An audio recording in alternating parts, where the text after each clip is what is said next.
você a curtir o nosso canal, aí, a se inscrever, curtir o nosso vídeo, você ative o sininho de notificações para que a cada vídeo novo que nós formos lançando, você fica sabendo no exato momento da novidade e aí você não perde nenhum dos nossos vídeos. Vamos então tratar dos 10 princípios conservadores. Como eu falei, se você desejar entender primeiro aí o que é conservadorismo, assista aí o vídeo que nós deixamos na sugestão e também deixamos aqui na descrição deste primeiro vídeo, dessa playlist de princípios conservadores. Então, vamos ao primeiro princípio. O conservador acredita na existência de uma ordem moral perene. Então, é baseado naquela ideia que já vem desde Platão. Há 25 séculos atrás, Platão já tratou a respeito da ordem e falou a respeito da diferença entre a ordem interior da alma, que todo ser humano deve ter, e a ordem externa da comunidade. Então, há aquela ideia também de que a ordem é feita para o homem é feito para a ordem, de que existe uma natureza humana que é constante. A nossa natureza de seres humanos, o que nos faz humanos, permanece constante ao longo do tempo. Portanto, baseado nessa premissa, a verdade moral ou as verdades morais, elas são perenes, ou seja, elas não mudam no tempo. Tá? A verdade não muda no tempo e a moralidade, a ordem moral, melhor dizendo, também não muda, ela é perene, ela tem uma continuidade, tá, no tempo. E essa ordem, o que quer dizer? É harmonia. E esse problema da ordem tem sido uma preocupação muito grande dos conservadores, desde que esse próprio termo conservador se tornou um termo político. Você vê como que ao longo da história as nações, os povos que se desarmonizaram, que deixaram escapar essa ordem moral, quanto a destruição que foi trazido para eles e para quem estava ao redor. Então, destruir esta ordem moral perene significa, para o conservadorismo, destruir a própria civilização, destruir as bases nas quais a própria civilização foi fundada. Tá? Você vê que nós tivemos atrocidades na Grécia Antiga, tá? Ainda se você considerar lá as guerras internas da Grécia, a própria Guerra do Peloponeso, as outras disputas por hegemonia que foram enfraquecendo o mundo grego e permitindo as invasões. Então o que houve ali? Uma desordem na busca por poder. Tá? E também, pensando em termos de século XX, quanto que novas ideologias foram surgindo e trazendo consigo destruição. E essas ideologias, quando vão surgindo, elas sempre se mostram como alternativas agradáveis para uma ordem moral que é antiquada. Essas coisas que você pensa, essas tradições, essas coisas que você acredita, esses valores que você defende, são ultrapassados. Eis aqui uma verdade nova que você tem que seguir. Eis aqui a novidade. Então tem toda uma engenharia social por trás, uma engenharia de controle, uma engenharia de influência, de colocar, incutir nas pessoas as ideologias e aí com isso destruir esta ordem moral perene. Então você vê que alguns intelectuais dizem que as questões sociais são questões de moralidade privada para os conservadores. Tá? Então é como se fosse uma crítica, tá? Que os conservadores acham que as questões morais, na verdade, são todas questões de moralidade privada, ou seja, de moralidade individual. O que mantém a sociedade funcionando é a moralidade privada. E eu digo para vocês que esses intelectuais, eles estão corretos nessa análise, tá? Porque numa sociedade em que os homens, as mulheres creem nessa ordem moral permanente, em que eles têm como norte da vida essa diferença clara entre o que é certo e o que é errado, o que é bom, o que é ruim, o que é justo, o que é injusto, o que é honroso e o que não é. Ora, quem tem essa noção e busca sempre fazer o correto, baseado nessa ordem moral permanente, logicamente ali você vai ter uma boa sociedade. Mas numa sociedade onde os homens e as mulheres estão à deriva, onde eles não sabem mais o que é certo, o que é errado, onde tudo na verdade é relativo, você ignora normas, ignora a própria ordem e fica todo mundo agindo ao seu próprio bel prazer, obviamente essa sociedade será má, ok? Então era isso que a gente queria comentar nesse primeiro vídeo dos princípios conservadores. Princípio número 2, ou segundo princípio: o conservador adere ao costume, às convenções e à continuidade. Antes de nós prosseguirmos, já peço que você curta, deixe seu like aí no nosso vídeo, assine aí o canal, se inscreva, melhor dizendo, no canal, compartilhe com seus amigos e ative o sininho de notificações para que você não perca nenhuma novidade, nenhum lançamento do nosso canal História Super Sincera, ok? Como eu ia dizendo, segundo o princípio, o conservador adere ao costume, às convenções e à continuidade. O que seria o costume? São as tradições, A antiga tradição é o que realmente capacita os seres humanos a viverem juntos, a viverem de forma pacífica, a aceitar a própria coexistência, mesmo tendo, de repente, pensamentos diferentes, ideais diferentes, mas nós renunciamos a algumas coisas para nós podermos viver bem em sociedade. Muitas vezes, quando alguém quer destruir costumes, ele está destruindo mais do que ele imagina. Às vezes ele quer destruir um costume, quer destruir uma tradição, mas às vezes não sabem exatamente o que eles estão fazendo, não sabem exatamente o que eles querem, nem quais as consequências dessa destruição. O que são as convenções, já que o conservador adere também às convenções? Então, são testes que são feitos ao longo da existência da sociedade. São coisas já testadas, coisas que o ser humano já viveu, já experimentou e que deram certo, que foram um sucesso. Então, uma convenção. As próprias leis, as verdadeiras leis, são criadas a partir de convenções, a partir de testes que já foram realizados pela sociedade.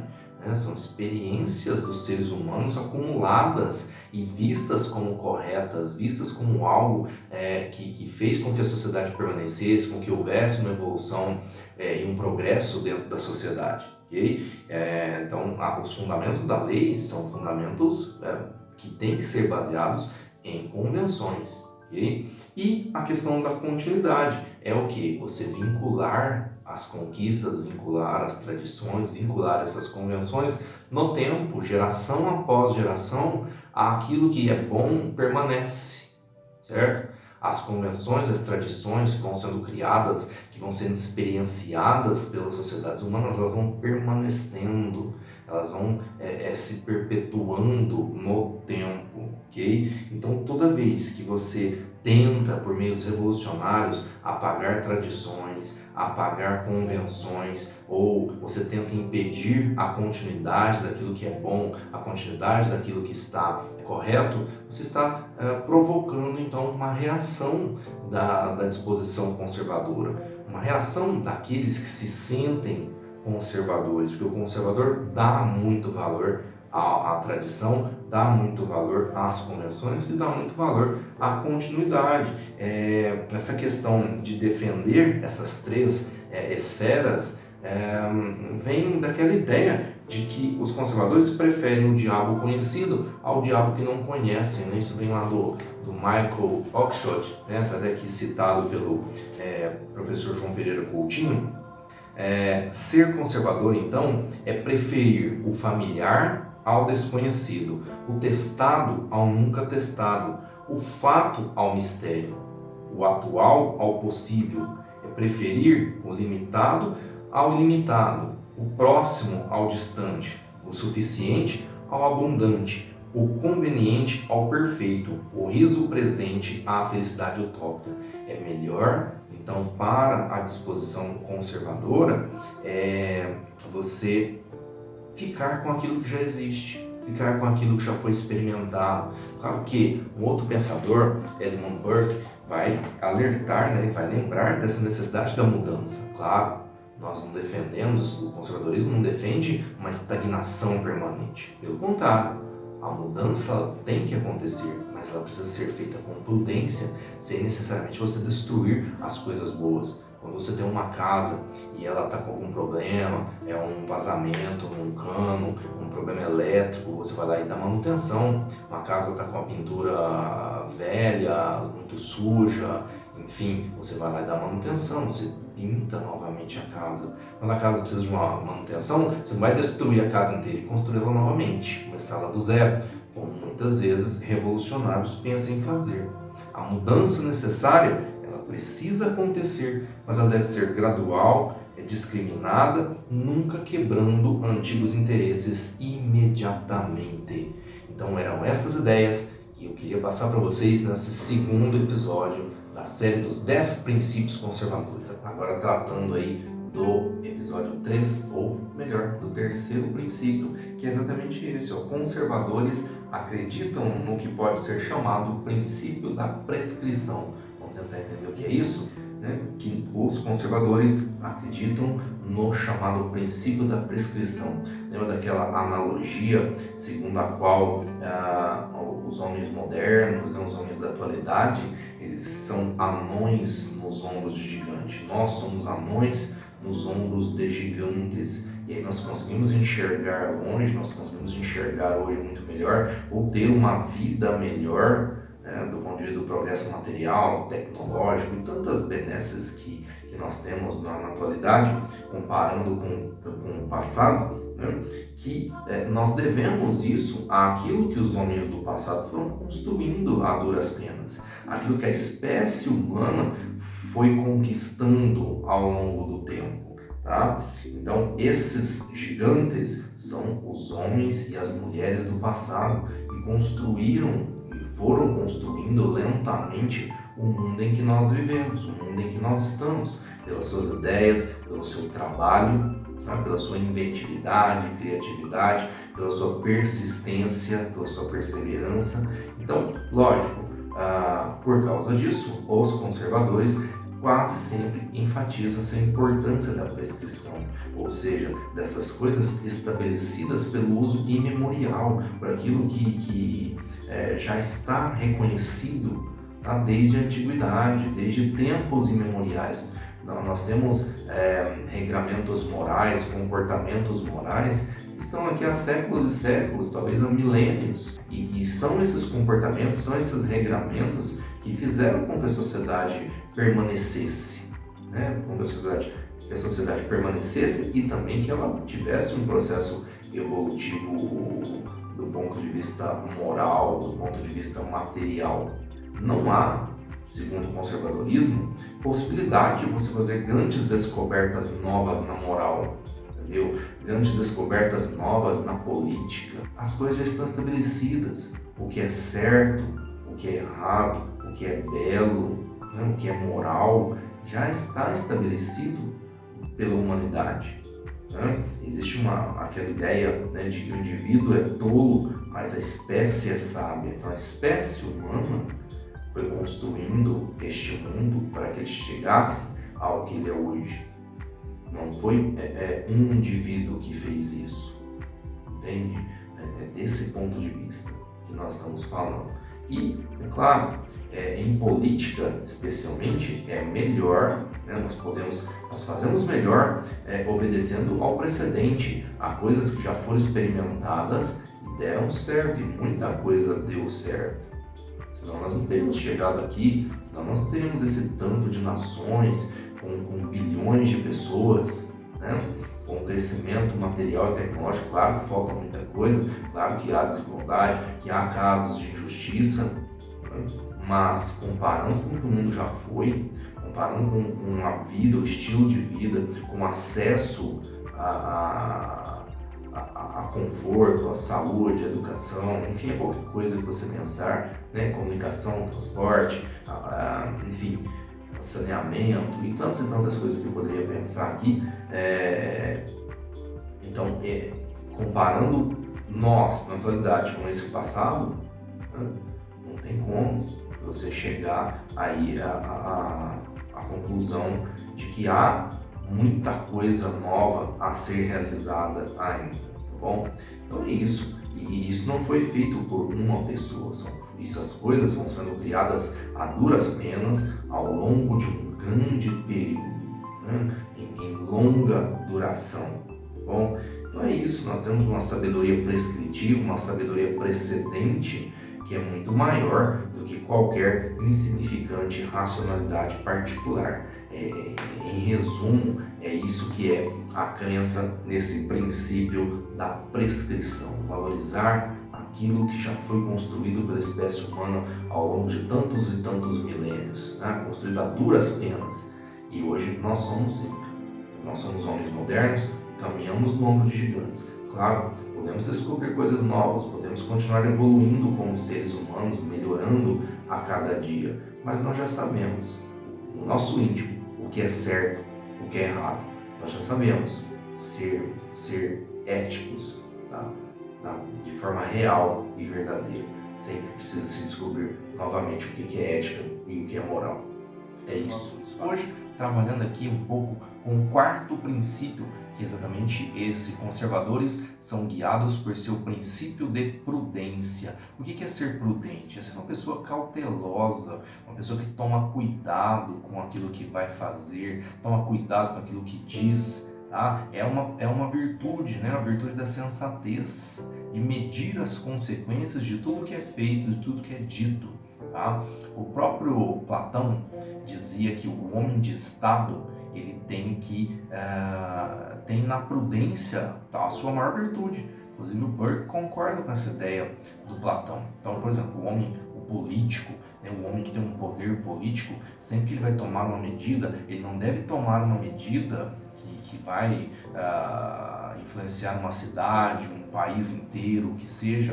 Ele não vai tomar essa medida visando popularidade, visando vantagens temporárias. Não, as medidas têm que ser tomadas observando possíveis consequências a longo prazo, a médio prazo, não só no curto prazo. Muitas vezes as coisas que nós pensamos, coisas que nós fazemos, têm determinada consequência a curto prazo, mas lá na frente ele tem uma consequência diferente, ele vai ter outras possibilidades. Tá? Então, isso que é o princípio da prudência: tomar cuidado sempre em tudo que for fazer, em tudo que for dizer. Não é só o homem político que deve se preocupar com isso. Qualquer um de nós podemos trabalhar em nós esse princípio da prudência, o pensar antes de fazer, pensar antes de agir, pensar antes de falar, né? Tomar cuidado, pensar nas consequências daquilo que vai ser feito.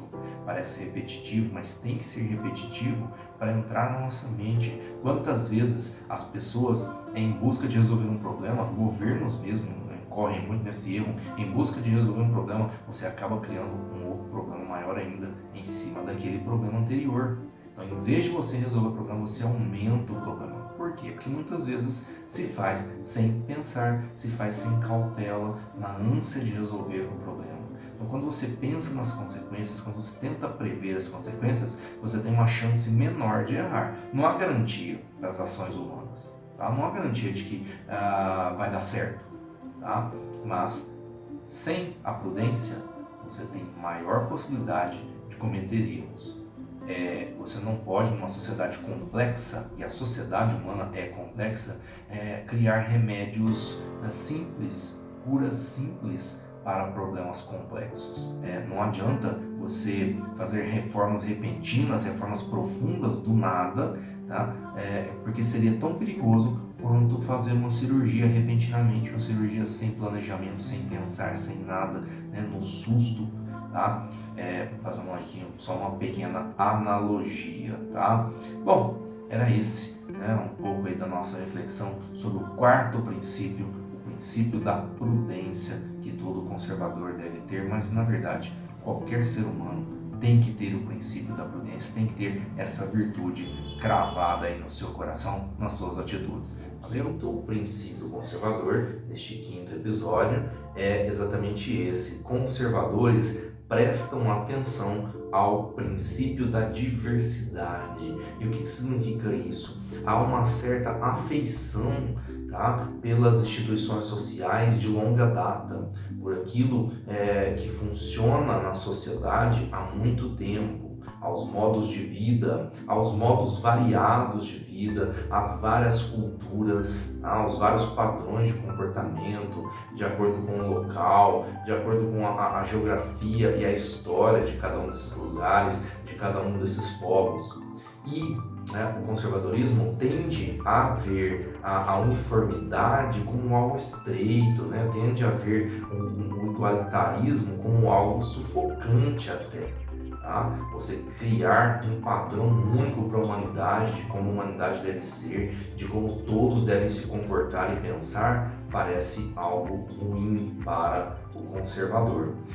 Veja bem, mesmo a questão da igualdade social, ela não é que ela não seja mal vista, mas é visto como algo essencialmente utópico. Tá?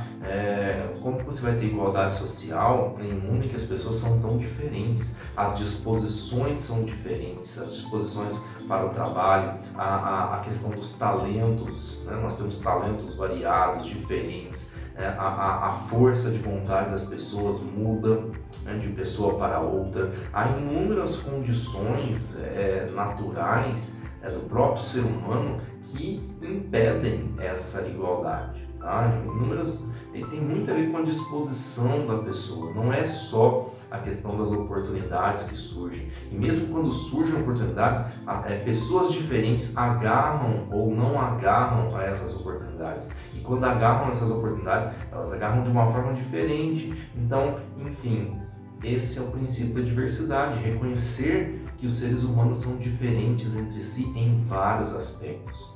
Somos iguais em alguns aspectos. Na nossa essência nós somos iguais, pensando na essência aí, de forma aristotélica mesmo, mas nas nossas disposições, nos nossos acidentes, nós somos diferenciados, isso não tem como negar, nós somos diversos, mas a humanidade não pode ser igual em nada. Olha, os conservadores tendem a enxergar a igualdade somente no juízo final, tá? E também a igualdade perante o tribunal da lei, tá? Tendo as leis têm que ser as mesmas para todos, o julgamento justo é que a lei exista e seja a mesma para todos, independentemente das diferenças, tá?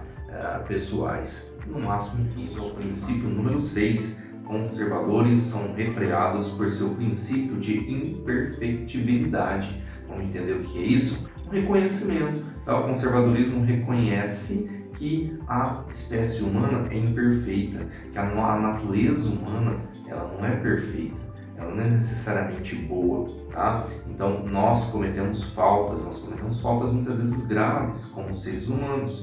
Então, sendo o homem imperfeito, nenhuma ordem perfeita poderá ser criada. Okay? Esse é o princípio da imperfectibilidade. Há uma inquietação natural no ser humano, Então a espécie humana muito provavelmente se rebelaria diante dessa dominação utópica, tá?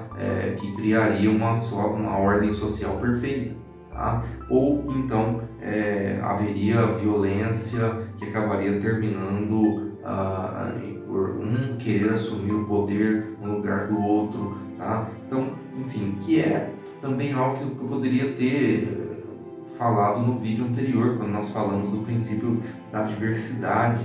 Tá? Porque se você criasse essa sociedade igualitária perfeita, em algum momento alguém iria ser tirano.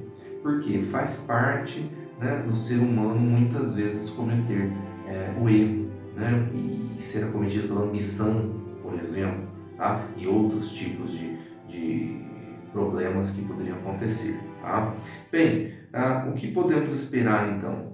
Que a sociedade seja ordenada, seja livre, seja justa. Mesmo assim, nós vamos ter alguns males sempre a nos espreitar, por mais que nós possamos tentar acertar, ser prudentes, usar aí do respeito, da ética, em algum momento vai acontecer um desajustamento, em algum momento vai acontecer algum tipo de sofrimento, muitos desses sofrimentos causados pelo próprio ser humano, porque o ser humano não é perfeito. Tá? Então, o que temos que fazer? Preservar as coisas boas, melhorar esta ordem, tá? Melhorar a ordem aceitável, podemos melhorar o mundo, mas não temos como criar um mundo perfeito, tá? A criação de um mundo perfeito é para revolucionários, e nós já sabemos muito bem em que as revoluções acabam dando, tá? Os resultados que elas acabam dando. Então, utopia e revolução não combina com o ideal conservador, com o princípio conservador, inclusive esse, tá? O princípio da imperfectibilidade. Então, os ideólogos que ficam prometendo a perfeição do ser humano, a perfeição da sociedade, converteram boa parte do mundo, tá? Desde o século XX, num inferno, né? Como diria aí os próprios pensadores conservadores, tá? Um inferninho criado aí pelas ideologias. Então é isso que nós queríamos comentar no vídeo de hoje, tratando sobre a imperfectibilidade humana. Nós não somos perfeitos, não tem como ser, tá? Então nós podemos fazer o melhor que seja possível dentro das nossas condições, dentro das nossas capacidades. O sétimo princípio conservador, baseado na obra de Russell Kirk, é exatamente o seguinte: conservadores estão persuadidos de que propriedade e liberdade são intimamente vinculadas.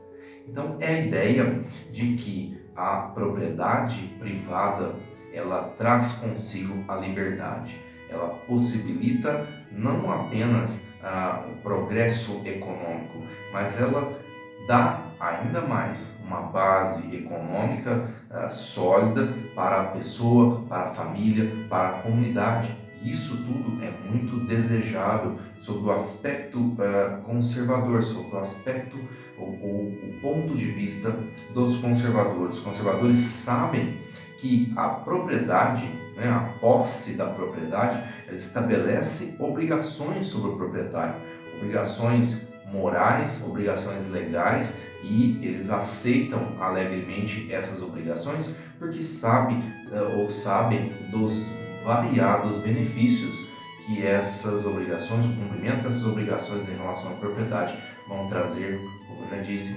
para ele individualmente, mas também para a sua família e para a comunidade como um todo. Então é sobre o fundamento da propriedade privada que as grandes civilizações foram sendo construídas ao longo da história. E quanto mais ampla é essa posse de propriedade privada, mais estável e produtiva é a comunidade. Isso não é opinião, isso são fatos históricos, basta você observar esses países. Então não tem como você dissociar propriedade de liberdade. Claro, ganhar dinheiro, gastar dinheiro não são nem devem ser os principais propósitos da vida humana, mas todo mundo espera ter dignidade, todo mundo espera ter uma base econômica sólida, para que a sua família, a sua comunidade e toda a sociedade tenha a dignidade de existência. Claro, ninguém é livre para atacar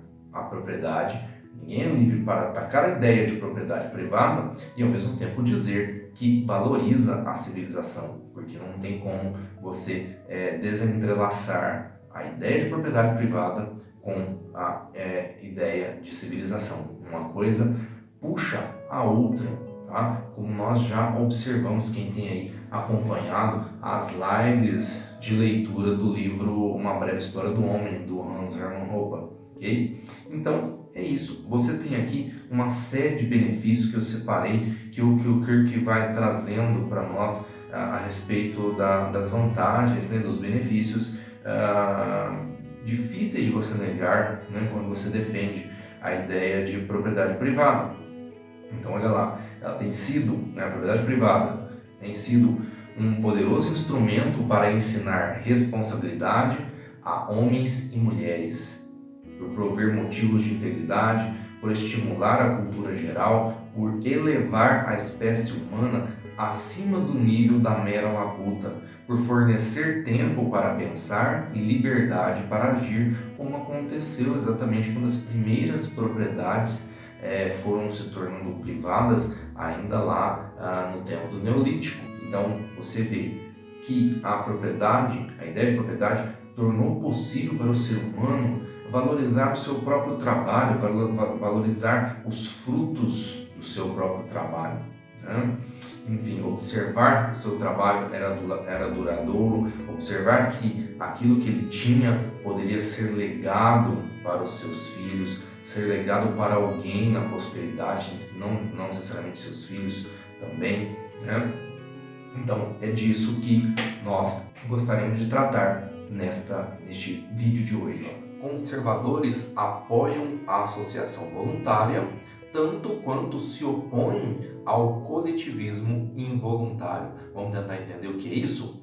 E é o seguinte, nós sabemos que numa comunidade, né, com poucas pessoas, uma comunidade genuína, as decisões que afetam mais diretamente a vida dos cidadãos são aquelas tomadas localmente pelos próprios cidadãos, tomadas de forma voluntária, tá? De forma local, regionalizada, mesmo que essas decisões sejam, ou melhor, que essas funções de tomada de decisão sejam realizadas por entidades políticas locais, ainda assim elas são melhores quando tomadas localmente do que por um poder centralizado que vai tomar decisões sobre a vida de milhões de pessoas ou às vezes centenas de milhões de pessoas.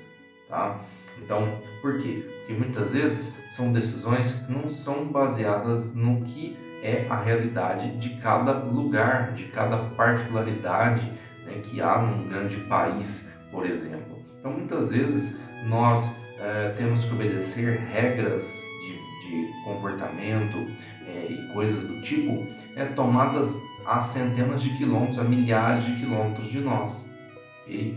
Então, isso não é bom segundo o pensamento conservador, porque o conservador prefere a associação voluntária, tá? Formar clubes, formar associações de bairro, associações comunitárias, tá? Não adianta, em nome de uma democracia abstrata, né, que as funções da comunidade, né, sejam transferidas para uma direção política distante, tá? Que seria o quê? O governo real.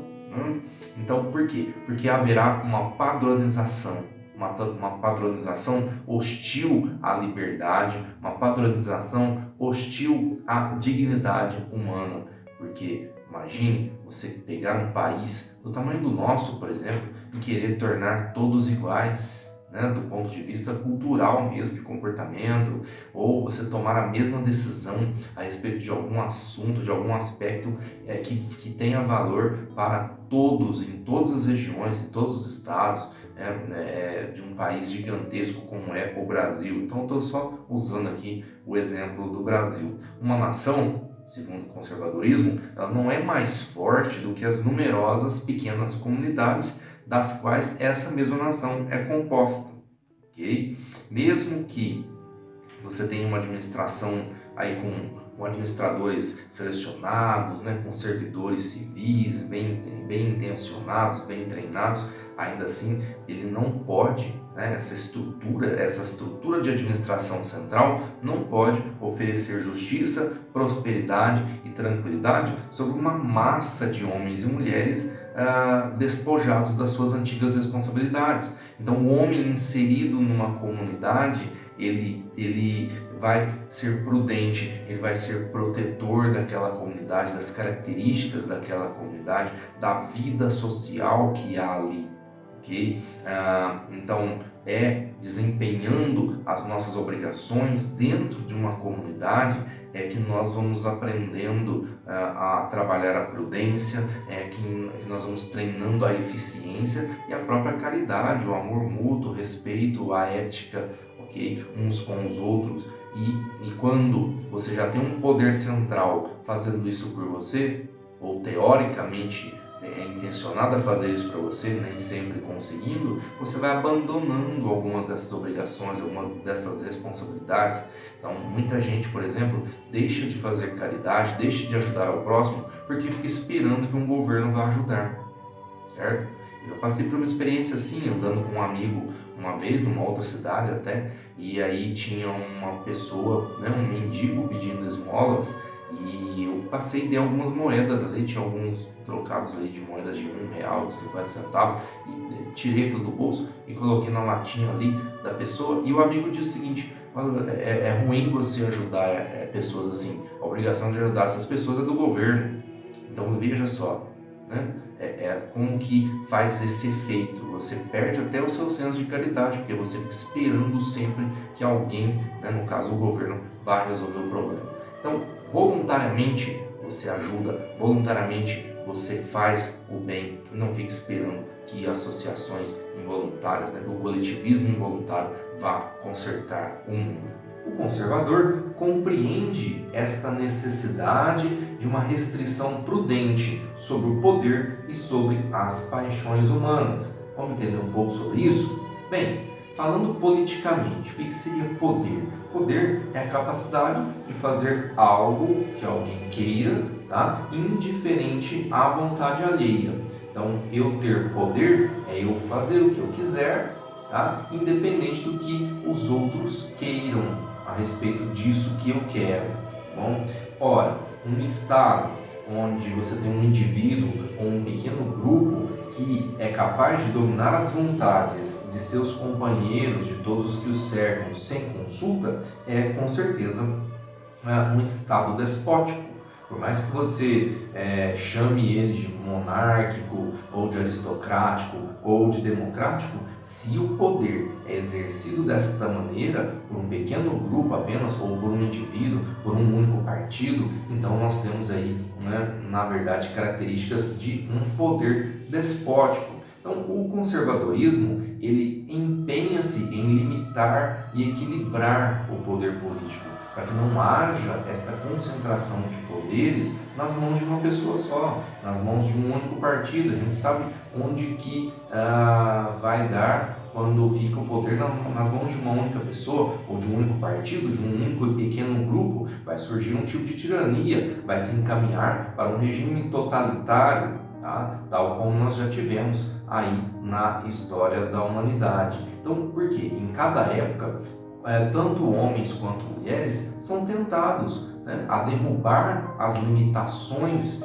que existem sobre o poder, tá? Por uma paixão humana, por amor a alguma vantagem temporária, tá? Essa vantagem temporária pode ser real, pode ser imaginária, mas o ser humano é tentado a querer ter o poder e a querer ter cada vez mais poder. Então, por exemplo, os mais radicais, eles sempre acham que o poder é uma força para exercer o bem, ok? Mas claro, desde que esse poder esteja exatamente nas mãos dele, né? O poder só é bom se estiver nas minhas mãos. Sempre que o poder está na mão de outro, ele é algo ruim. Esse é um pensamento radical. Por exemplo, em nome da liberdade, os revolucionários da França, né, da Revolução Francesa, ou os revolucionários da Revolução Russa, eles aboliram antigas limitações de poder, mas o próprio poder não foi abolido. Pelo contrário, ele mudou de mãos. E aqueles que antes julgavam os governos e sistemas anteriores como opressores, eles próprios se tornaram a nova opressão. Okay? Então se tornaram novos controladores radicais do Estado, tá? Muita gente fala essa frase, né, que o poder corrompe, ou tem aquele ditado: se você quer conhecer, eu não sei exatamente quem disse isso, mas se você quer conhecer alguém, dê poder a ele, tá? Ou a ela. Então, conhecendo a natureza humana como sendo uma mistura, né, de bem e mal, o conservadorismo não coloca a sua confiança na mera benevolência, né? Você não vai confiar que as pessoas que estão lá por algum motivo no poder são realmente boas, né? A gente tem essa questão do ceticismo, de você não acreditar muito, de você não confiar cegamente em quem tem o poder. Tem uma outra frase de um pensador que eu também não vou lembrar, que me vem à mente agora, que fala assim, ó, que nós devemos desconfiar em certa medida de qualquer homem que tenha poder. E claro, especialmente quando se fala de poder político. Claro, como que você faz para controlar, para limitar um pouco esse poder? Algumas dicas o conservadorismo traz, né? Como as restrições constitucionais, pesos e contrapesos políticos, que é exatamente a divisão de poderes, o cumprimento adequado das leis, punição a quem descumpre as leis. Então você tem ali uma justiça, né, direito que está acima, né? Um conjunto de leis que está acima de qualquer poder, ok? Então você tem uma teia de restrições sobre esses desejos, sobre esses apetites humanos, e aí você sempre tem instrumentos de liberdade e ordem.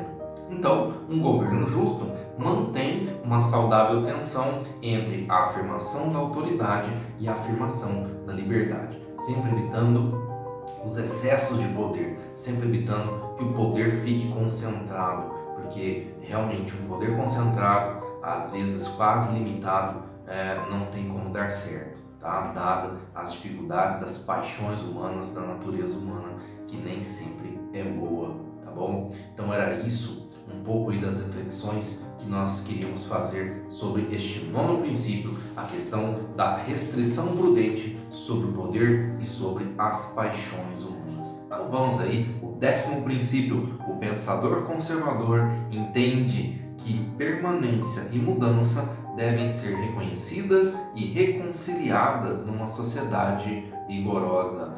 Nossa, que tamanho de princípio! Claro, é basicamente uma reflexão sobre o que deve permanecer e o que deve ser mudado, ou melhor, o que deve ser renovado. Então é sobre exatamente a conciliação entre permanência e mudança. Há uma visão errada, errônea, enganosa sobre o conservadorismo, de que os pensadores conservadores, as pessoas que se dizem conservadoras, não querem nenhum tipo de mudança mais na sociedade, como se a sociedade já estivesse boa, como se as instituições já estivessem funcionando perfeitamente bem e que nada precisasse ser mudado. Mas isso é incorreto. Isso muitas vezes é porque quem faz esse julgamento está levando ao pé da letra o significado da palavra conservador, né? Ou seja, conservador é aquele que conserva coisas. Então, politicamente, economicamente, socialmente, ele acha que está tudo bem e vamos deixar do jeito que está, porque assim tá bom, vá que mexe, piora, né? Pode ser que a gente mexa e tudo piore. Não é isso que o conservadorismo prega. Uma outra visão errada é a de que os conservadores querem voltar para o passado. Vamos voltar lá para a época tal, para o século tal, que lá que era bom. Não, também é uma visão errada, tá? Como nós já falamos aí num vídeo nos nossos pitacos históricos, explicando se o conservadorismo é algo do mal, tá? Tá aí no card para você ver também esse vídeo depois. Bem, então o que é, na verdade, esse princípio? É que algumas coisas têm que permanecer. Algumas coisas que funcionam, que foram construídas a duras penas, algumas instituições humanas da sociedade têm que permanecer. No máximo, elas podem ser o quê? Reformadas, renovadas lentamente conforme a necessidade. É aí que entra esse princípio da mudança. Então, enquanto algumas coisas permanecem, elas vão, ao mesmo tempo, sendo mudadas lentamente. O conservadorismo entende que coisas totalmente novas, inteiramente novas, são arriscadas. Entende? Então, as mudanças têm que acontecer lentamente, como o próprio corpo humano.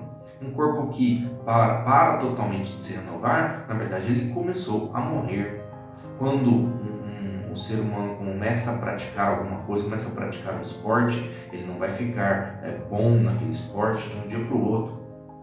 Ele vai adquirindo habilidades, melhorando com treinamento, com estudo, tá? Então ele vai melhorando com o passar do tempo, não é uma mudança revolucionária. Hoje eu não jogo nada, determinado esporte aí, futebol, basquete, qualquer coisa, tênis, por exemplo, não jogo nada. E aí eu começo hoje, amanhã eu já estou profissional. Não é assim.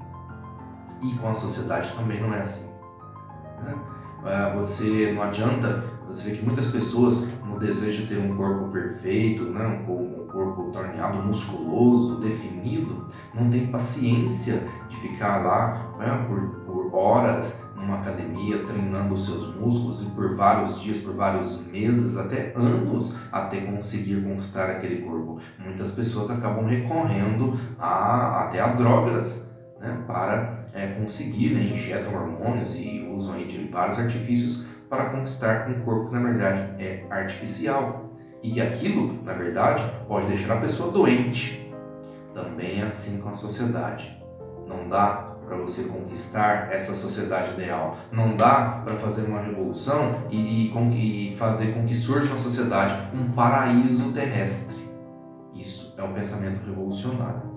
Então, nós defendemos sim a ideia de um progresso, mas um progresso prudente, um progresso consciente, entende? E não um progresso revolucionário. Então não há esse culto ao progresso que nós vemos em muitas ideologias progressistas. Então, por quê? Muitos pensadores progressistas e pessoas dentro do progressismo entendem que tudo que é novo é superior a tudo que é antigo. Qualquer coisa nova é melhor do que qualquer coisa antiga. E nada mais é incorreto do que esse tipo de pensamento. Então, era isso um pouco do que a gente queria dizer. Tá? Algumas coisas permanecem, outras coisas mudam, mas uma mudança prudente, uma mudança lenta. E quantas coisas ainda precisam ser mudadas? Nossa sociedade está longe de ser perfeita.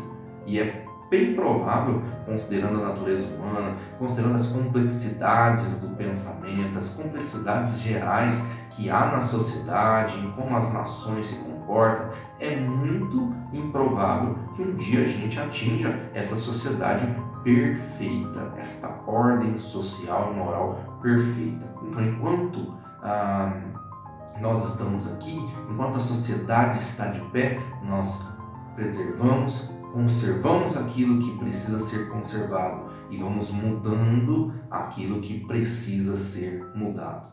Bom, era esse aí o nosso 10º princípio conservador. E, claro, não poderíamos deixar de fazer uma conclusão sobre esta série, tá? Claro que há muitas e muitas outras nuances dentro do conservadorismo, é um tipo de pensamento, é um tipo de filosofia, tá? E que você precisa estudar muito para conhecê-la a fundo e para não sair por aí dizendo bobagens sobre o que não se conhece.